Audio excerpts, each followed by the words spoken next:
warahmatullahi wabarakatuh. Perkenalkan, nama saya Samid Luki Kusairi, Sarjana Pendidikan Islam, tempat mengajar Madrasah Aliyah Nurul Amal, Kabupaten Purwakarta, peserta PPG Batch 2 tahun 2023, UIN Saiju Purwokerto.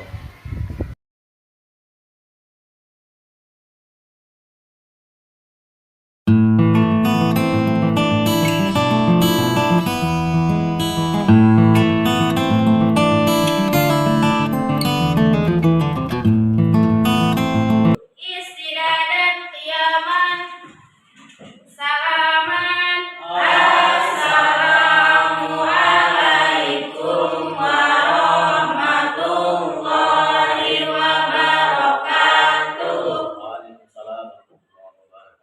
Jurusan.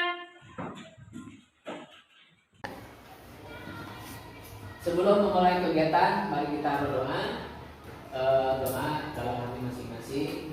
Mudah-mudahan nanti di depan kita mendapatkan ilmu yang bermanfaat, dan khususnya sekolah ini adalah untuk mencari ridho Allah Subhanahu wa Ta'ala. Doa dalam hati mulai.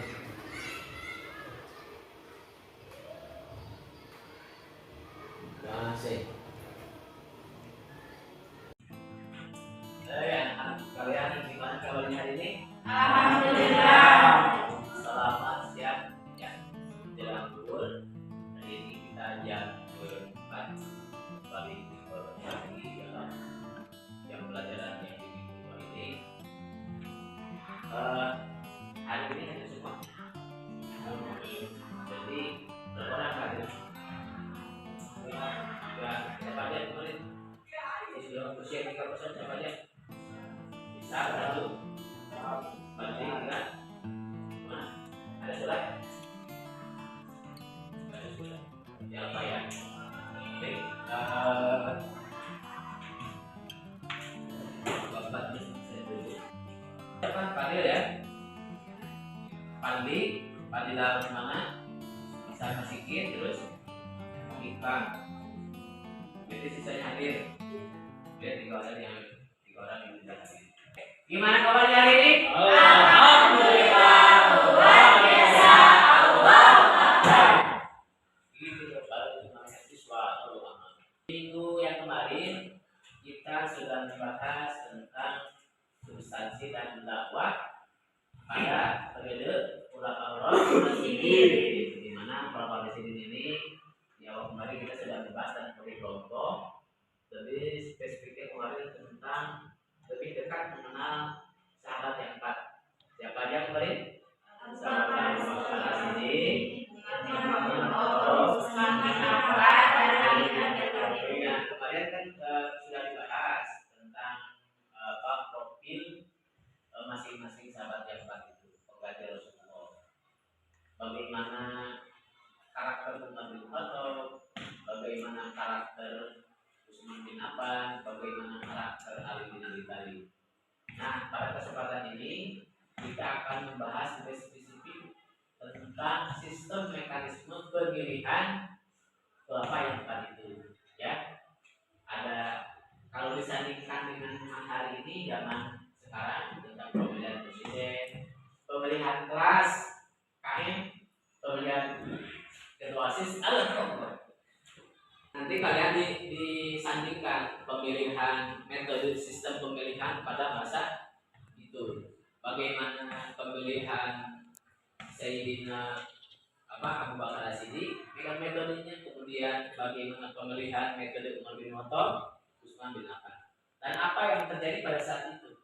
Nanti kalian akan menggali dan meneliti itu semua.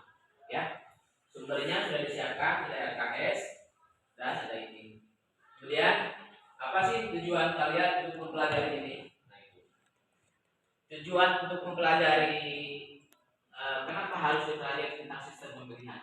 Salah satunya adalah untuk mengambil ibrah dari sistem atau karakter budi pekerti para sahabat yang ada. Kemudian di masa Abu Bakar ada apa saja yang terjadi? Ya, di masa Abu Bakar apa saja yang terjadi? Begitu juga Ali dan Utsman. Mereka bagaimana mengalami tentang periode sisa periodisasi pada zaman itu. Nah itu semua akan dibahas hari ini. Ada yang mau ditanyakan? Izin Pak, Oh ya silakan, Esa, boleh. bagaimana proses pemilihan Khulafaur Rasyidin terjadi setelah wafatnya Nabi Muhammad SAW dan mengapa dianggap sebagai upaya untuk menerapkan prinsip demokrasi dalam pemilihan pemimpin? Apa tokoh kunci yang terlibat dalam pemilihan Khulafaur Rasyidin dan bagaimana pengambilan keputusan akhir mencerminkan prinsip musyawarah dan konsensus. Oke, baik. Ada dua pertanyaan yang disampaikan oleh kalian dari teman-teman perwakilan. Untuk menjawab itu, maka perlu diteliti dan perlu dianalisis oleh kalian. Untuk menganalisis dari dua pertanyaan itu akan dijawab oleh kalian sendiri. Nanti sesudah itu, apabila sudah menemukan jawabannya, maka silakan dipresentasikan di depan kelas. Ya.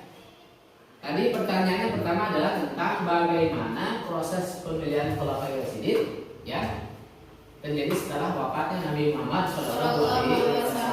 Kemudian, mengapa harus dianggap sebagai upaya untuk menerapkan proses demokrasi dalam pemilihan pemimpin? Simpelnya nanti kalian perbandingannya demokrasi wali kelas. Bagaimana sistem pemilihan wali kelas? Pemilihan ketua kelas, pemilihan OSIS itu kan menggunakan asas demokrasi, dipimpin kan oleh demokrasi itu apa sih? Pengertian demokrasi itu ada yang tahu?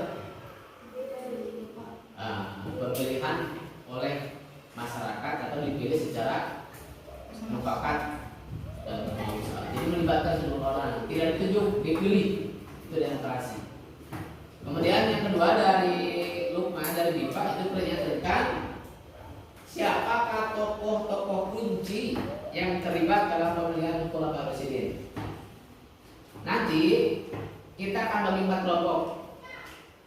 Nama kelompoknya sesuai dengan nama yang kemarin. Pertama nama kelompoknya adalah tentang Khulafaur Rasyidin. Nah di situ nanti dituliskan bagaimana sistem pemilihan Abu Bakar, melalui mekanisme apakah, ditunjukkan atau seperti apakah. Nah sekalian, sesudah kalian merumuskan, menganalisis dan membahas dari materi tadi yang disampaikan oleh Reza dan Diva, sekarang kita akan mempresentasikan dari hasil apa yang kalian teliti dan kalian analisis dari pertanyaan-pertanyaan tadi. Kita akan tampilkan 2 kelompok ya. Pertama kelompok 2 yaitu kelompok Umar bin Khattab. Assalamualaikum warahmatullahi wabarakatuh. Waalaikumsalam warahmatullahi wabarakatuh. Kami dari kelompok 2 ingin menjelaskan tentang pengangkatan Umar bin Khattab sebagai khalifah. 1. Mengenai Umar bin Khattab. Umar bin Khattab lahir di Makkah pada tahun 584 Masehi. Ayahnya bernama Khattab bin Nufail al-Shim al-Quraisy dan ibunya al-Hatmah bin Hashim. Garis keturunan Rasulullah SAW dan Umar bertemu pada Ka'ab bin Lu'ay. Umar dikenal sebagai seorang pemberani. Beliau tak pernah gentar dan pandai berkelahi. Siapapun musuh yang berhadapan dengannya pasti akan bertekuk lutut. Orang-orang menjulukinya sebagai singa padang pasir. Umar juga merupakan orang yang cerdas dan cepat berpikir sehingga dijuluki Abu Faiz. Nah itu tentang mengenal sosok Sayyidina Umar. Selanjutnya adalah tentang sistem pemilihan Sayyidina Umar. Silakan bagaimana mulai apa? Tahun 634 Masehi, ketika pasukan muslimin bergerak menaklukkan Syam, Abu Bakar jatuh sakit. Sewaktu merasa sakitnya semakin parah dan tidak ada harapan lagi untuk sembuh, beliau berpikir untuk menunjuk seorang pengganti dan meneruskan perjuangan menjadi khalifah. Pilihannya jatuh kepada Umar bin Khattab. Sebelum menentukan orang yang akan menjadi pengganti, Abu Bakar meminta penilaian dari beberapa sahabat mengenai Umar. Ia bertanya kepada Abu Rahman bin Auf, Utsman bin Affan, Asid bin Zaid al-Ansyari, Sa'id bin Zaid, dan beberapa sahabat lainnya dari kalangan Muhajirin dan Ansyar. Nah, itu ya tentang jadi sistem pemilihan khalifah Umar As-Siddiq itu Umar bin Khattab itu bukan melalui demokrasi tapi melalui ditunjuk. Oleh siapa tadi tunjuknya? Oleh Abu Bakar As-Siddiq. Kemudian disaksikan oleh siapa tadi? Sahabat Rasul. Siapa di antaranya? Utsman bin Affan, Ali bin Thalib, dan Abdurrahman bin Auf. Siapa lagi? Sa'id bin Zaid. Itu banyak jelas saksi dari bahwa memang walaupun ditunjuk tapi anak Abu Bakar untuk tunjuk tetap minta pendapat dari para sahabat, tidak langsung ditunjuk bukan jadi ketua pemimpin, tidak ya seperti itu. Kemudian pertanyaan yang berkaitan yang disampaikan oleh Reza gimana tadi? Silakan, tadi ada pertanyaan, apa jawabannya seperti apa? Disampaikan siapa? Disampaikan oleh Arga oleh, silakan. Proses pemilihan Khulafaur Rasyidin juga dikenal sebagai pemilihan khalifah terjadi setelah wafatnya Nabi Muhammad SAW pada tahun 632 Masehi. Ini adalah sebuah peristiwa penting dalam sejarah Islam dan merupakan salah satu metode penentuan pemimpinan yang mendasari prinsip-prinsip demokratis dalam Islam. Namun harus dicatat bahwa istilah demokratis dalam konteks ini memiliki makna yang berbeda dari demokrasi modern seperti yang kita kenal saat ini.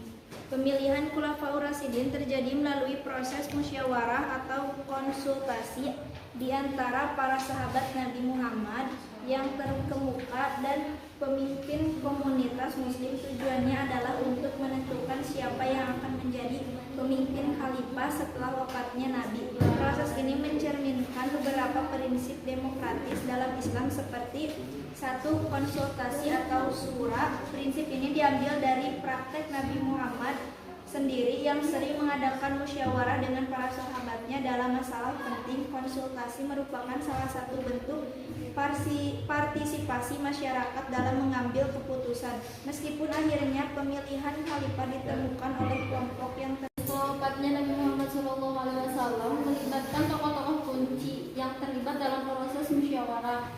1. Abu Bakar As-Siddiq. Abu Bakar adalah sahabat paling dekat dan dipercaya oleh Nabi Muhammad SAW.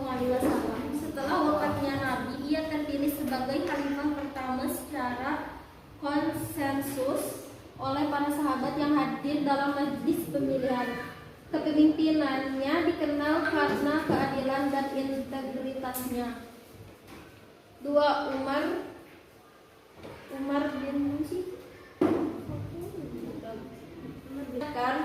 Umar terpilih sebagai khalifah kedua melalui proses yang serupa. Umar dikenal karena kebijaksanaan dan reformasinya yang luas selama masa pemerintahannya.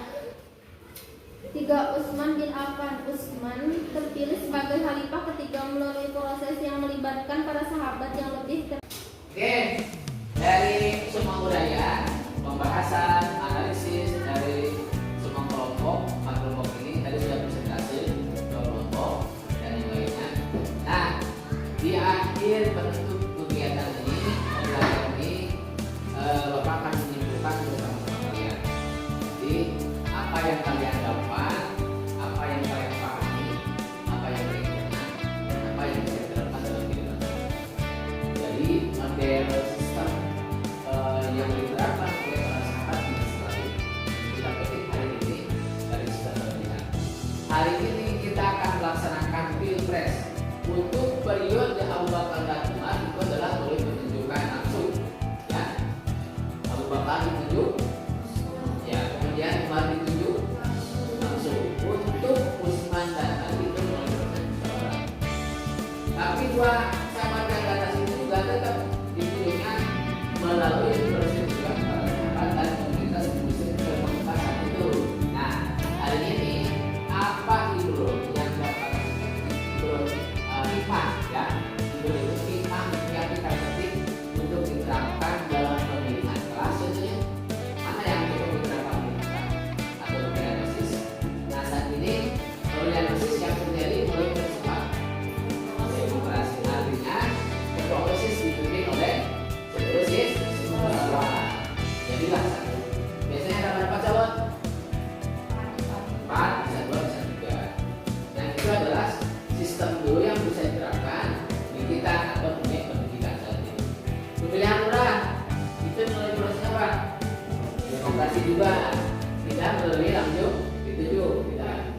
kecuali mungkin kalau misalkan sudah demokrasi, kemudian dalam perjalanan orang itu kena bisa meninggal dunia, bisa sakit, sehingga tidak bisa untuk memimpin, maka dilakukan proses pemimpinan oleh pejabat setingkat.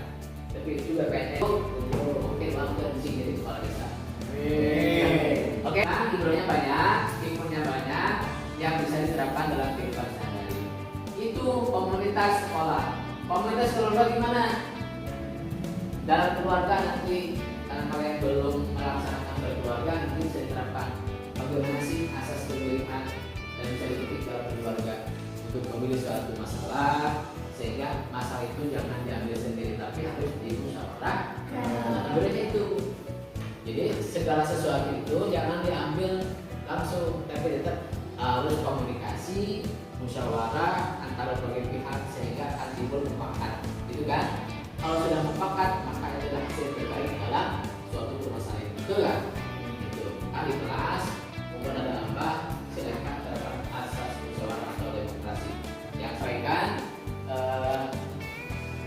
nanti ada tugas, ya. Silakan dibuka di halaman terakhir dulu. Tugasnya mandiri. Di akhir coba ya. Di AKS akhir ada tugas. Dan berapa soalnya? Ada mengingatkan kembali.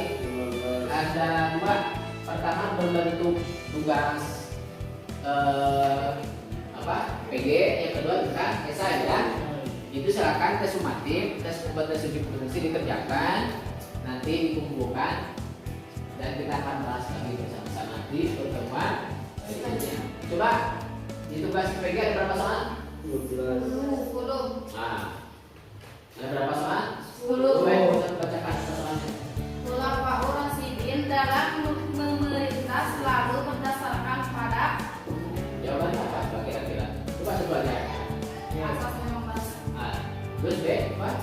asas liberalisme, Terus? C. Al-Quran dan Sunnah Rasul, D. Undang-Undang Dasar, E. Undang Kabinet. Yang paling cepat apa? Apa? C. Jawabannya apa? Aku. Pertanyaan kita dong. Pertanyaan apa tadi? Khulafaur Rasyidin dalam memerintah selalu berdasarkan pada Dalam memerintah. Kalau demokrasi kan sistem pemilihan. Berarti untuk memerintah itu harus berdasarkan Al-Quran dan Sunnah. Jawabannya apa? Nah, itu sebetulnya. Berikutnya nanti saya akan dibahas lagi bersama kelompok dan dikumpulkan untuk menentukan. Paham ya? Dan itu tugas dikumpulkan. Ya. Oke, demikian. Mudah-mudahan ada manfaat. Kita duduk bersama-sama untuk pembacaan masyarakat di depan.